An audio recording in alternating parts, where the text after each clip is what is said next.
The National Electrical Code, or NEC, does not explicitly require a 5-foot clearance between electrical panels and water sources. However, several NEC sections may be interpreted to address this issue indirectly. Let's explore these.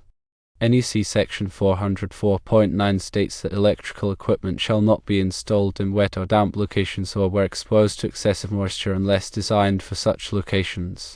NEC Section 110.26 says that electrical equipment shall be installed and maintained in accordance with the manufacturer's instructions. Regarding wet or damp locations, if the electrical panel is exposed to water or moisture, it could create a safety hazard and should not be installed in that location. Considering manufacturer's instructions, some panel manufacturers may specify a minimum clearance distance from water sources. This should be followed to ensure the safe operation of the panel. Local building codes or inspector interpretations may vary from the NEC. It's important to check with the local code enforcement office for specific requirements. Although not explicitly stated in the NEC, it is generally considered good practice to maintain a reasonable clearance between electrical panels and water sources to prevent moisture damage and potential electrocution hazards. A clearance of 5 feet or more is often recommended for safety.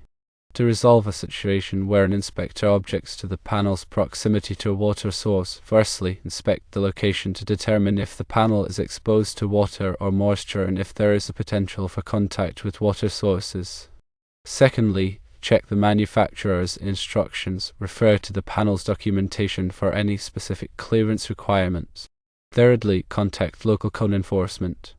If the location meets the NEC criteria but the inspector still objects, contact your local code enforcement office to clarify the regulation.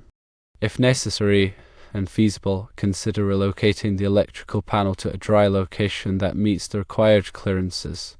Therefore, compliance with electrical codes and best practices is important for safety.